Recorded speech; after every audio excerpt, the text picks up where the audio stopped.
173. Fandu masuk diikuti Jandu yang langsung berlari dan berlutut di hadapan Frankly. Ia pun berkata, "Tuan muda, terima hormatku." Penghormatan itu dilanjutkan ke Anita Lu dan lain-lain. Setelah itu, ia berdiri menunggu. Frankly berkata, "Paman, silakan kau duduk dahulu. Paman Fandu, engkau dapat meninggalkan Paman Jandu di sini dan engkau kembali ke posisimu." Fandu membungkuk. Ia pun berkata, "Dilaksanakan, Tuan." Setelah Jandu duduk, maka Frankly kembali berkata, "Paman, naik ke puncak ini tentu ada sesuatu yang teramat penting yang ingin Paman sampaikan. Maka katakanlah di sini, tidak ada orang lain." Jandu berdiri membungkuk sedikit, lalu ia berkata, "Tuan muda, aku ingin melaporkan hasil interogasi kami pada seseorang yang kami tangkap saat mereka menembakkan rudal ke puncak ini." Ia berhenti sejenak melihat Frankly diam, maka ia melanjutkan. "Pertama, ia mengakui bahwa ia adalah orang yang dikirim negeri timur jauh untuk menghabisi keturunanmu. Kedua, selain ia, akan ada orang-orang seperti dia yang akan datang setelah gagal menghancurkan puncak ini. Ketiga, dia bekerja sama dengan keluarga Oi di Jiangnam untuk menghancurkan keluargamu." Semua yang dilaporkan tidak ada yang baru bagi Frankly. Namun ia menghargai jeripaya Jandu yang tertarik teknik integrasinya, maka ia berkata, "Keterlibatan keluarga Oi, apakah ia memberikan buktinya kepadamu, Paman?" Jandu mengangguk menjawab, "Ada, Tuan, video dan beberapa hasil pertemuan yang mereka adakan di Jiangnam. Paman, serahkan pada Randu biar dianalisis bukti itu. Benar atau hanya buatan mereka untuk mengadu domba kita?" perintah Frankly. Jandu menjawab, "Akan dilaksanakan, Tuan." Frankly bertanya, "Bagaimana Paman bisa mendapatkan informasi ini, sedangkan Randu tidak bisa melakukannya? Apakah Longsol memiliki teknik tersendiri?" Mendengar ini, Jandu diam, tidak bisa menjawab. Maka Max Long bangkit menjawab, "Tuan muda, kami memiliki teknik tersendiri. Siapapun akan mengakui semuanya." Frankly menatap Max Long lalu berkata, "Max II, bisakah teknik ini engkau ajarkan kepada orang-orangku agar mereka bisa melakukannya sendiri tanpa merepotkan orang-orangmu?" Max Long tertawa dan berkata, "Tuan muda, kirimkan orang-orangmu untuk belajar pada Jandu atau padaku."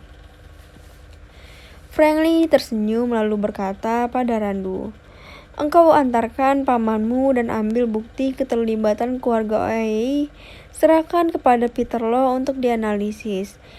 Dan mulai hari ini engkau bawa Chana untuk belajar pada pamanmu, teknik interogasi milik Longsol." Randu membungkuk menjawab, "Akan dilaksanakan, Tuan." Frankly berkata, "Paman Jan, aku mengucapkan terima kasih atas informasimu dan aku harap engkau bisa mengajarkan teknik interogasi itu kepada dua orangku ini." Jandu membungkuk dan berkata, "Tuan tidak usah sungkan, sudah menjadi tugasku untuk mengajari keponakanku sendiri bersama temannya itu sudah menjadi kewajibanku sebagai pamannya." Frankly tersenyum lalu mempersilakan Jandu, Randu dan Jingsong keluar. Setelah mereka pergi, Anita Lu bertanya, "Kenapa hanya Randu dan Chana yang engkau perintahkan untuk belajar? Kenapa tidak semua muridmu?" Frankly menjawab, "Ibu, Chana itu ahli penyamaran dan integrator ulung.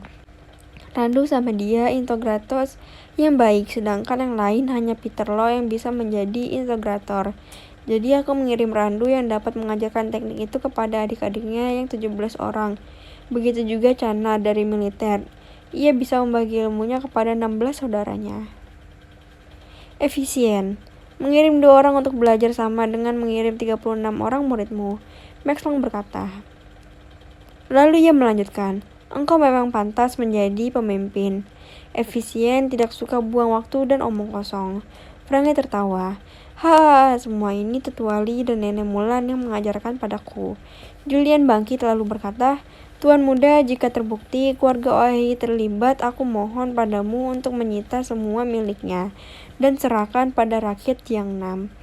Frankly tersenyum menjawab, Kakek buyut, jika mereka terlibat maka sudah sepantasnya mereka menerima hukuman yang akan membuat mereka menyesal melakukan semua itu. Feng Long berdiri dan berkata, Tuan Muda, jika pengakuan orang itu benar bahwa akan ada orang-orang seperti dia yang akan datang untuk menghancurkan keluargamu, apakah tidak sebaiknya jika engkau memindahkan keluargamu dari Jiangling ke daerah lain?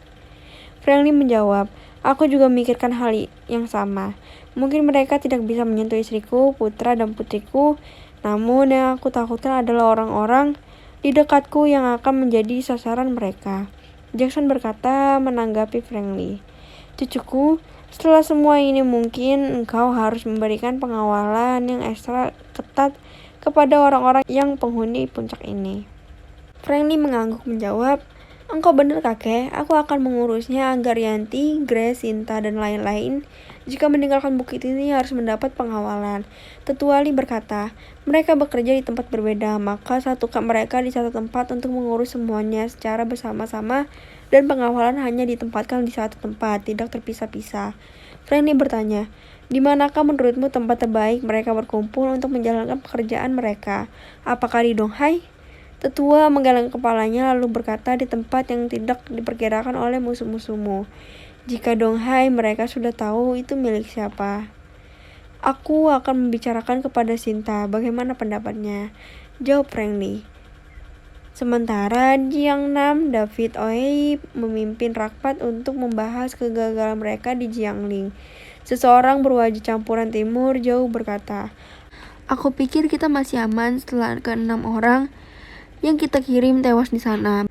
Berarti tidak akan ada saksi bahwa keluarga Oei terlibat dalam insiden rudal ke puncak Aba. David Oei menjawab, Tuan Fujiwara, militer bisa menyelidiki sedetail mungkin dan semua bisa mengarah kepada kita di sini. Jadi aku ingin meminta bantuanmu mengirim orang-orangmu sekali lagi untuk menghabisi keluarga itu. Orang yang dipanggil Tuan Fujiwara adalah Jason Fujiwara, adik kandung James Fujiwara. Mereka bergabung karena memiliki dendam pribadi kepada Frankly. Jason berkata, kita sudah menunggu hingga hari ini, namun belum ada tindakan dari mereka. Jadi aku pikir semuanya masih aman terkendali. Mengenai permintaanmu, aku akan mencoba berdiskusi dengan keluargaku dahulu. Mohon kau dapat memahaminya. David mengangguk mengerti, lalu ia berkata, hari ini istrinya melahirkan, mungkin pengalaman akan lebih ketat. Kita memberi mereka waktu beberapa hari ke depan di saat lengah. Aku harap engkau sudah bisa mengirim orang ke sana untuk menghabisi keluarga musuh kita itu hingga ke akar-akarnya. Jason Fujiwara tersenyum mengangguk, lalu menjawab, aku pikir 3 hingga 4 hari ke depan aku sudah bisa mendapatkan keputusan siapa yang akan dikirim ke sana. Karena penjaga di kaki bukit memiliki ilmu bela diri tinggi, maka aku harap orang yang dikirim keluargaku juga harus lebih baik daripada mereka. Seseorang yang duduk di samping Jason berkata, aku akan minta guruku untuk datang ke sini. Mereka hanya ia yang bisa mengalahkan penjaga kaki bukit itu. David Oei tertawa lalu berkata, Tuan Takayama, aku setuju. Memang harus yang terbaik yang datang agar bisa sekali bertindak semua beres. Orang yang dipanggil Takayama menjawab, Tuan Oei, jangan khawatir. Guruku itu salah satu petarung terbaik di negeri kami. Jadi aku harap guruku bisa datang membantu. Jason yang diam berkata, aku akan mencoba minta keluargaku menghubungi keluargamu untuk itu. Hari semakin larut, maka orang-orang itu bubar. Sepeninggal orang-orang itu, David Oei berkata kepada istrinya, ini usaha terakhirku untuk membalas dendam untuk putra kita. Jika ini gagal, maka kita akan melupakan semuanya. Istrinya menjawab, kenapa engkau berputus asa? Kita harus membalaskan dendam walau kita harus menjadi pengemis di jalanan. Maka engkau bisa menggunakan semua harta warisan keluargaku untuk itu. David menatap istrinya dan berkata, istriku, walau Franklin sudah mati, namun keluarganya dijaga ketat oleh keluarga Lee dan Lu. Sulit bagi kita untuk menyentuh mereka, namun dengan meminjam tangan orang-orang timur jauh itu, aku yakin bisa menghabisi keluarga itu. Walau untuk itu kita harus siap kehilangan semuanya termasuk nyawa kita. Aku tidak peduli, yang penting perempuan bersama Cecilia Chu harus mati. Demi putraku, jawab istrinya. Keesokan harinya, di puncak Kaba, Tania menemani Cecilia memandikan adiknya. Di taman belakang, setelah sarapan, semua orang berkumpul berbagi cerita. Anita Lu saat itu berkata, putramu akan menangis jika Tania tidak berada di sisinya. Mendengar ini, Franklin menatap ibunya menunggu cerita yang lain. Norali berkata, sepertinya analisismu, Rianti, benar, bahwa energi dalam tubuh putrimu itu yang menyembuhkan putramu. Feng Long menambahkan, setiap putrimu menyentuh tubuh putramu, maka ia sedikit bergerak seperti ditusuk jarum. Franklin makin tertarik mendengar cerita ini, lalu ia menatap Leonie dan Roslyn. Apakah ibu berdua melihat sesuatu? Roslyn dan Leonie menggeleng kepalanya, lalu Franklin menatap Jenang dan Renata, meminta penjelasan jika mereka mengetahui. Tetua Jang berkata, aku pikir seperti yang dikatakan Nyonya Su tadi, semua seperti analisis adik iparmu. Putrimu menyembuhkan adiknya dengan caranya. Tufu berkata, Tuan, sebaiknya engkau memperhatikan caranya agar engkau pun bisa membantunya. Franklin menggeleng kepalanya dan berkata, Tuan Fu, aku tidak memahami titik yang disentuh dan sebesar apa energi yang harus dialirkan. Jadi jika putriku melakukan itu pada adiknya, maka begitulah cara kerjanya, tidak ada yang bisa kita lakukan. Rianti yang dari tadi dipuji tersenyum dan berkata, kakak ipar, kita harus mencobanya. Sejauh apa jarak yang bisa dirasakan putramu keberadaan kakaknya? Dari sana kita bisa mengetahui bahwa mereka hanya bisa terpisah dengan jarak tertentu. Lalu aku akan memasang kamera di bando Tania agar kita tahu titik mana yang disentuhnya. Franklin menatap Rianti lalu tersenyum berkata, engkau siapkan kameranya, nanti kita akan mencoba sejauh apa jarak mereka bisa terpisah. Rianti diam lalu menatap Peter Lo, yang ditatap mengerti. Dia berkata, Nona Chu, jangan khawatir, aku akan menyiapkan kamera yang ditaruh di bandana Nona kecil. Rianti tersenyum, ia mengucapkan terima kasih kepada Peter Lo. Franklin berkata, kalian para gadis mulai hari ini jika hendak meninggalkan puncak harus dikawal oleh pengawal yang diatur Randu. Selanjutnya untuk bekerja maka kalian semua akan berkumpul di sel advert. Dari sana kalian memantau pekerjaan kalian dan memecahkan masalah bersama jika ada masalah dalam pekerjaan. Jika harus pergi kemanapun harus dikawal. Semua gadis mengangguk lalu Franklin berkata pada Jimmy, Roslyn, dan Leonie, ayah dan kalian kedua ibu sama kemanapun akan dikawal. Dress bertanya, sampai kapan kami dikawal dan bekerja di satu tempat? John Lee menjawab, sampai semuanya aman. Rianti bertanya, apakah musuh kakak ipar sudah menempatkan diri mereka? Franklin mengangguk menjawab, musuhku di mana-mana, makanya yang aku takutkan mereka akan menjadikan kalian sasaran setelah gagal menyerang puncak ini. Rianti bertanya, bagaimana denganku? Apakah aku harus dikawal ketika ke kampus? Franklin mengangguk dan menjawab, jika pada yang lain aku tidak terlalu khawatir karena mereka bekerja di satu tempat dan bersama-sama. Maka mereka bisa saling membantu jika terjadi sesuatu. Sedangkan engkau ke kampus sendirian, maka engkau menjadi target utama jika mereka benar-benar mengincar orang-orang yang berada di dekatku. Aku bersama Diana Zhang, jadi kami pun bisa saling menjaga. Jawab Rianti lagi. John Lee berkata, Kalian berdua sama saja, tidak mengerti ilmu bela diri.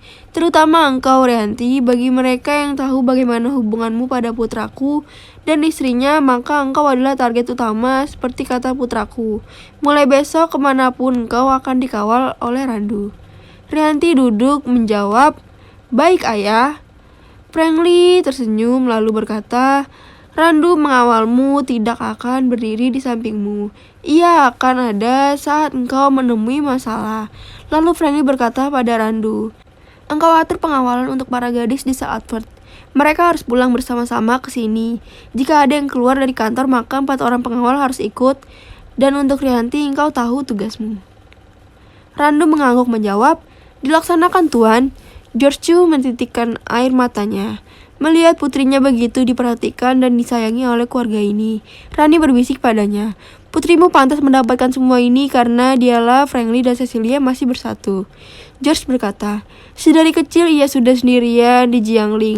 Hanya pada Cecilia ia cocok, maka melihat ia diperlakukan seperti ini membuat mereka sangat bahagia karena keluarga ini memiliki hati yang begitu baik. Jika membedakan siapa orangnya selama mau, maka mereka akan mendukungnya. Ibu, aku bangga melihat putriku bisa seperti ini."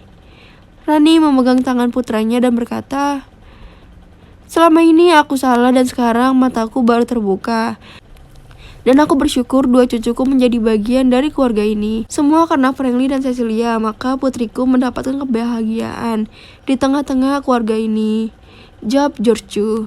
Pada saat itu, John Lee berkata, "Sinta, sudah waktunya engkau menjalankan rencana Grace." Frankly berkata, "Atau pertemuan di Jiangnan, utus orang kita untuk bernegosiasi di sana." Sinta mengangguk menjawab, "Akan aku atur. Siapa orang kakak yang akan berangkat ke sana?"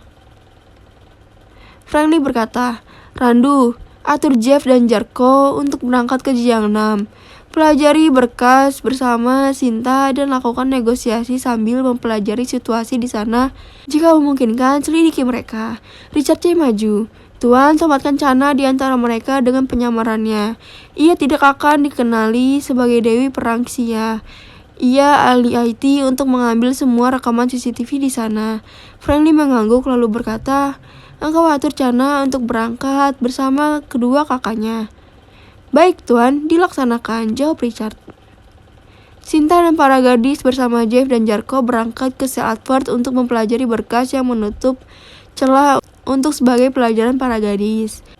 Sementara di sana tinggal para tetua saja. Cecilia yang telah memandikan putranya membawa keluar untuk menjemurnya ditemani putrinya dan ia mendekati meja di mana orang-orang sedang duduk. "Kemana gadis-gadis?" tanya Cecilia. Anita menjawab, "Mereka bekerja saat ini." Setelah itu ia mengambil rejang dari gendongan Cecilia, membawanya ke bawah sinar matahari pagi agar mendapat asupan vitamin D. Tania mengikuti neneknya sambil memegang ujung kaki adiknya. Cecilia masih berdiri. Frankly berdiri di samping istrinya lalu berkata, "Mereka 12 tetuali." Cecilia membukukan tubuhnya dan diteruskan kepada tetua Jang. Setelah itu, ia baru duduk di sisi suaminya dan berkata, "Aku mengucapkan selamat datang di puncak Ka'bah dan banyak terima kasih atas doanya hingga putraku lahir dengan lancar." Tetua Jang menjawab, "Nyonya muda jangan sungkan, sudah menjadi kewajiban kami." Lalu Tetua Li menyambung, "Nyonya muda, engkau memang pantas menjadi pendamping tuan muda dan cocok menjadi nyonya besar keluarga kami. Maka kami ucapkan selamat padamu telah melahirkan dengan lancar dan memiliki putra yang sehat. Semoga ia menjadi seperti yang engkau dan tuan muda harapkan." Cecilia tersenyum menjawab, "Terima kasih tetua dan kalian tetua Jang. Aku mendengar ada tuan besar Jang. Apakah masih ada di sini?" Tetua Jang menjawab, "Tuan besar sudah berpamit kemarin sore karena ada hal yang mesti ia lakukan di Tenggara." Cecilia berkata, "Kalau begitu sampaikan maafku karena tidak ikut menyambut dan mengantarnya." Tetua Jang membungkuk dan berkata, "Nyonya, sangat baik. Pesan Nyonya sudah sampai. Tuan besar memaklumi kondisimu dan mengucapkan selamat untukmu." "Terima kasih," jawab Cecilia. Lalu ia bertanya pada Frankly, "Kenapa para gadis-gadis itu rajin sekali sudah bekerja?" Frankly menjawab, menceritakan kondisi terkini dan kejadian beberapa hari sebelumnya kepada Cecilia. Apakah orang-orang itu sudah muncul? Tanyanya pada Franklin. Franklin tersenyum menjawab dan berkata, mereka dari timur jauh dan perkiraanku mereka dari keluarga yang belum terima ketika aku menangkap mereka di Jiangling. Cecilia ingat semua itu lalu ia berkata, engkau benar, mereka hanya dari keluarga, bukan yang kau harapkan. Jika keluarga Oyai terlibat, mereka melarikan diriku untuk membalas dendam atas putranya Bruce Owie. Franklin mengangguk dan berkata, biarkan kalau hanya mereka, cukup Randu yang menghadapinya dan aku meminjam Sir Alfred-mu untuk kantor sementara para gadis-gadis itu. Cecilia tertawa menjawab, Sir Alfred juga milikmu, terserah engkau mau melakukan apa di sana. Anita Lu yang mendengar obrolan itu bertanya, musuh seperti apa yang kau harapkan muncul dengan berita kematianmu? Jackson yang menjawab, putriku, cucuku itu mengharapkan musuh negara ini, bukan musuh pribadinya yang muncul.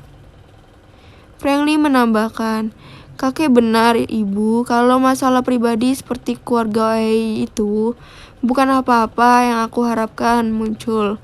Adalah orang seperti Tanaka Liam atau negara luar yang mengusik negara kita.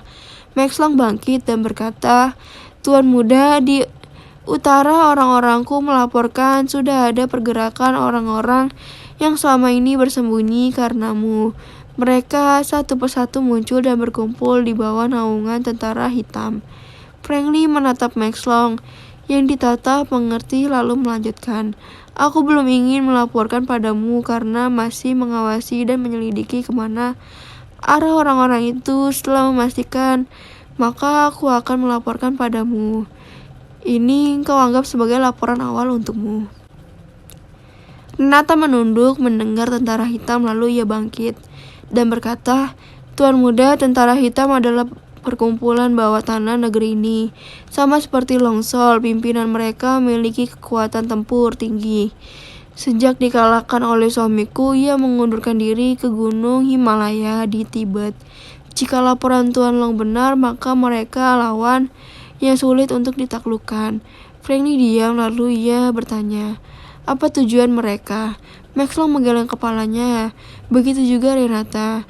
Tetua Li bangkit menjawab, Tuan Muda, tentara hitam ada ratusan tahun lalu, bahkan mereka yang menyebabkan perang utara selatan puluhan tahun lalu dan tujuan mereka hanya satu, memisahkan diri dari negara ini. Renata menambahkan, makanya sulit untuk menaklukkan mereka karena tidak bisa menggunakan kekuatan militer. Anita bertanya, kenapa kita tidak bisa menggunakan militer?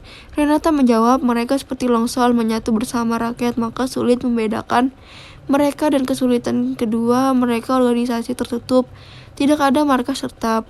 Franklin yang mendengar ini diam dan berpikir, lalu ia berkata, memang sulit, tidak bisa menggunakan militer, maka aku akan mengambil alih sementara pimpinan Longsol dan bergerak di bawah Panji Longsol. Aku mohon izinmu, Max tua. Pemikiran yang sangat baik, Jackson berkata. Max Long tersenyum berkata, engkau sudah memiliki token dan engkau memang pimpinan Longsol, maka engkau berhak membawanya kemana saja tanpa izinku. Franklin tersenyum lalu berkata, terima kasih kakek tua, sekarang kau lanjutkan penyelidikanmu. Jika mendapatkan nama pimpinan mereka itu lebih baik, apalagi jika engkau mendapat di mana mereka berkumpul. Tetua Li kembali bangkit menjawab, markas mereka di Lhasa, Tibet. Franklin menatap tetua lalu berkata, jika tidak keberatan, bisakah tetua menceritakan padaku? Tetua bangkit menggungkuk lalu duduk kembali. Ia memulai ceritanya. Ia pun berkata, saat muda aku mendapat tugas mengembangkan perusahaan keluarga kita hingga ke Tibet. Sebagai pengusaha, maka aku mengenal pemerintah dan orang-orang bawah tanah agar usahaku berjalan lancar. Ia berhenti sejenak lalu meminum air putih lalu melanjutkan.